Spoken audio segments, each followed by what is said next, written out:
खाड़ी देशों में एक बार फिर महायुद्ध का बिगुल बज चुका है। हालात बेहद तनावपूर्ण और काबू से बाहर हो चुके हैं। कल रात अमेरिका और ईरान के बीच वो खूनी खेल शुरू हुआ जिसने पूरी दुनिया को दहला कर रख दिया है। कल गुरुवार को अमेरिका ने अब तक के सबसे भीषण हवाई हमले करते हुए ईरान के उत्तरी इलाके को निशाना बनाया, लेकिन इसके तुरंत बाद ईरान ने वो महापलटवार किया जिससे पश्चिम एशिया में मौजूद अमेरिकी सेना के तंबू उखड़ गए। तेहरान के जवाबी मिसाइलों और ड्रोनों ने बहरीन, कतर और कुवैत में मौजूद अमेरिकी ठिकानों पर कहर बरपा दिया। दोनों देशों के बीच हुआ शांति समझौता अब पूरी तरीके से टूट चुका है और होर्मुज स्ट्रेट इस वक्त बारूद के ढेर पर खड़ा है, जहां दोनों एक दूसरे पर जोर आजमाइश कर रहे हैं। आइए आपको सिलसिलेवार तरीके से बताते हैं कि कल रात आखिर क्या हुआ। अमेरिका ने बुधवार को ईरानी बंदरगाहों की नौसैनिक घेराबंदी दोबारा शुरू की थी, जिससे आक्रामक ईरान ने नाकेबंदी उखाड़ फेंकने की कसम खा ली। इसके बाद गुरुवार देर रात अमेरिका ने हमलों का दूसरा विनाशकारी दौर शुरू कर दिया। इस बार अमेरिकी हमलों का दायरा सिर्फ सीमा तक सीमित नहीं रहा, बल्कि अमेरिकी लड़ाकू विमान सीधे ईरान की राजधानी तेहरान की एयर स्पेस में दाखिल होते हैं। तेहरान और सेमनन प्रांत के आसपास भीषण बमबारी की गई। आपको बता दें कि सेमनन वही इलाका है जहां ईरान का स्पेस प्रोग्राम और बैलिस्टिक मिसाइल बनाने का मुख्य केंद्र है। वॉशिंगटन का कहना है कि इस हमले का मकसद ईरान की सैन्य क्षमता को हमेशा के लिए अपंग बनाना है। अमेरिकी बम वर्षकों ने इस बार ईरान के बुनियादी ढांचे को तबाह करने की रणनीति अपनाई। हमदान, होर्मुजगन, खुजिस्तान, लोरिस्तान, मरकाजी और सिस्तान बलूचिस्तान प्रांतों के साथ साथ होर्मुज स्ट्रेट के पास स्थित केशम द्वीप पर जमकर बमबारी की गई। ईरान के सरकारी मीडिया के मुताबिक बंदर अब्बास शहर के अल्लाह अकबर हिल रिहायशी इलाके में अमेरिकी हमलों से कोहराम मच गया था।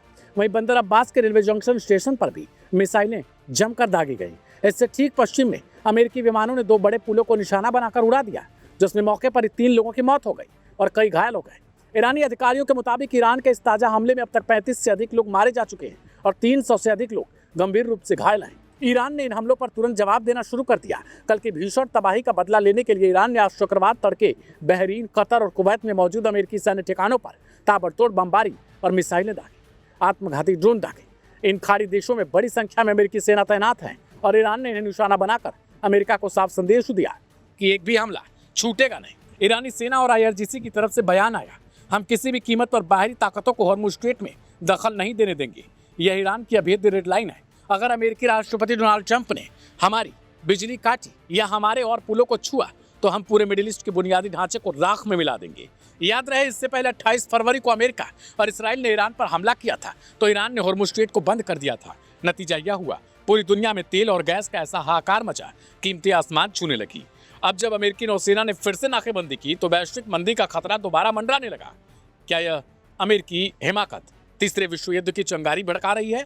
क्या ईरान अमेरिका के सहयोगों को निशाना बनाकर वाशिंगटन को घुटने टेकने पर मजबूर कर पाएगा?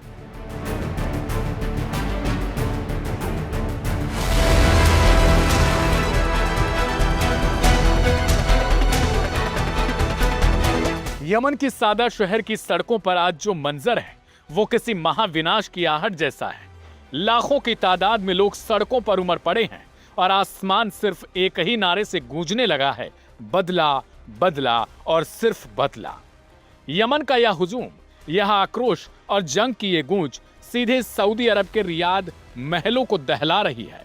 यमन की जनता अपनी हूती सेना का मनोबल बढ़ाने के लिए सड़कों पर उतर चुकी है, उनका उत्साह वर्धन कर रही है और सऊदी अरब को उस खौफनाक सजा देने की मांग कर रही है जिसका हकदार वो उनके मुताबिक बन चुका है। कल ही Houthi chief Abdul Malik al Houthi ने 2 टुक लफ्जों में साफ कहा था कि सऊदी अरब ने यमन पर हमला करके अपनी जिंदगी की सबसे बड़ी भूल कर दी और इसका अंजाम बेहद भीषण होगा। Houthi chief Abdul Malik al Houthi ने कल अपने टेलीविजन संबोधन में सऊदी अरब को खुली और सीधी चेतावनी दी। हूती चीफ का गुस्सा उस वक्त भड़का जब ईरान के दिवंगत सर्वोच्च नेता आयतुल्लाह अली खामेनेई के जनाजे से लौट रहे हूती अधिकारियों के विमान को रोकने के लिए सऊदी अरब ने कथित तौर पर सना एयरपोर्ट पर बमबारी कर दी। इस भड़काऊ कार्रवाई के जवाब में हूती चीफ ने कहा, अगर रियाद ने फिर से यमन पर हमला करने की हिमाकत की तो सऊदी अरब के सभी तेल कुएं, रिफाइनरीज और महत्वपूर्ण ठिकाने हमारे मिसाइलों और ड्रोनों के निशाने पर होंगे। अब जंग का सीधा नियम होगा, एयरपोर्ट के बदले एयरपोर्ट, बंदरगाह के बदले बंदरगाह और नाकेबंदी के बदले नाकेबंदी। इस चेतावनी के बाद सऊदी अरब के तेल निर्यात के सबसे बड़े समुद्री रास्ते यानी लाल सागर में तनाव चरम पर पहुंच गया। बढ़ते खतरे को देखते हुए सऊदी अरब ने अमेरिकी मदद की गुहार लगाई। रियाद में अमेरिकी सेंट्रल कमांड के deputy commander lieutenant general Patrick Frank ने सऊदी सेना के प्रमुख से मुलाकात की।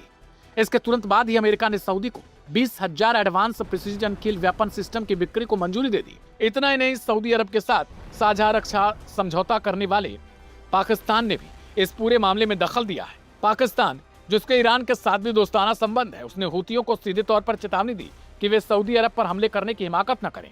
लेकिन यमन की सड़कों पर उमड़ा जनसैलाब और वहां के लड़ाकों का बढ़ा हुआ हौसला यह साफ कर चुका है कि अब वे किसी भी अंतर्राष्ट्रीय दबाव के आगे झुकने वाले नहीं। यमन के सादा शहर में आज जो लोग गरज रहे हैं, वो सिर्फ नारे नहीं लगा रहे, बल्कि वो सऊदी अरब के खिलाफ एक नए और भीषण युद्ध का ऐलान कर रहे हैं। यमन की जनता ने अपनी सेना को खुली छूट दे दी कि वे सऊदी के घमंड को नेस्तनाबूद कर दे। विशेषज्ञ चेतावनी देने लगे कि अगर यह जंग दोबारा शुरू हुई तो इसका असर सीधे दुनिया के तेल बाजार और वैश्विक अर्थव्यवस्था पर पड़ेगा, जो पहले से ही ईरान युद्ध की मार झेल रही है। क्या हूती चीफ की इस भीषण बदले की धमकी के बाद सऊदी अरब पीछे हटेगा? क्योंकि जिस हिसाब से इंतजामात किए जा रहे हैं, वेपन इकट्ठा किए जा रहे हैं, हथियारों को सीमाई इलाकों पर पहुंचाया जा रहा है, उससे एक बात की भनक तो तेज लग चुकी है कि अब ये किसी भयंकर युद्ध का रूप ही ले सकता है।